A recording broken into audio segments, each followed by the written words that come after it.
کاروباری خبریں شامل کریں۔ بجلی صارفین کے لیے بری خبر کہ ان پر 41 ارب روپے کا اضافی بوجھ پڑنے کا امکان ہے۔ سینٹرل پاور پرچیزنگ ایجنسی کی جانب سے جولائی کی فیول پرائس ایڈجسٹمنٹ کے مد میں بجلی 2.52 فی یونٹ مہنگی کرنے کی باضابطہ درخواست نیپرا میں جمع کرا دی گئی۔ نیپرا اعلامیے کے مطابق اس درخواست پر سماعت 27 اگست کو شیڈول کی گئی اور اگر یہ اضافہ منظور ہوتا ہے تو جی ایس ٹی سمیت صارفین پر 41 ارب روپے کا اضافی مالی بوجھ پڑے گا۔ اقتصادی رابطہ کمیٹی نے پاکستان ٹیلی ویژن کارپوریشن کے لیے مالی سال 2026-27 کے دوران 13 ارب روپے کی ٹیکنیکل سپلیمنٹری گرانٹ کی منظوری دے دی۔ ای سی سی نے سرکاری فنڈز کے حصول کے لیے مختلف اداروں اور تنظیموں کی جانب سے بروقت بجٹ مختص نہ کرنے اور بعد ازاں وزارت خزانہ سے اضافی فنڈز طلب کرنے کے لیے بڑھتے ہوئے رجحان پر تشویش کا اظہار کیا۔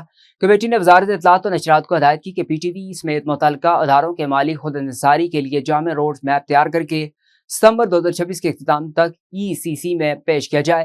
اجلاس میں پی ٹی وی کے لیے لائسنس فیس وصولی کا مؤثر طریقہ کار واضح کرنے کی تجویز بھی دی گئی تاکہ ادارہ اپنے لیے مستقل آمدن پیدا کر سکے اور بار بار سرکاری اور آف بجٹ فنڈنگ پر انحصار کا سلسلہ ختم کیا جا سکے۔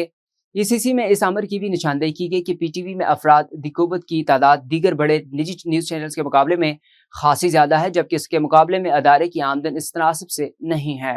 Oil and gas regulatory authority نے پیٹرولیم مصنوعات کی قیمتوں میں اضافے کا نوٹیفیکیشن جاری کر دیا۔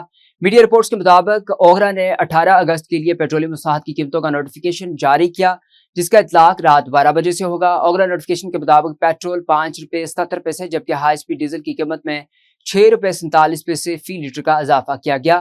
حالیہ اضافے کے بعد پیٹرول کی فی لیٹر قیمت 331 روحت 20 روپے سے جبکہ ہائی سپیڈ ڈیزل کی قیمت 390 روپے 42 پیسے کی سطح پر پہنچ گئی۔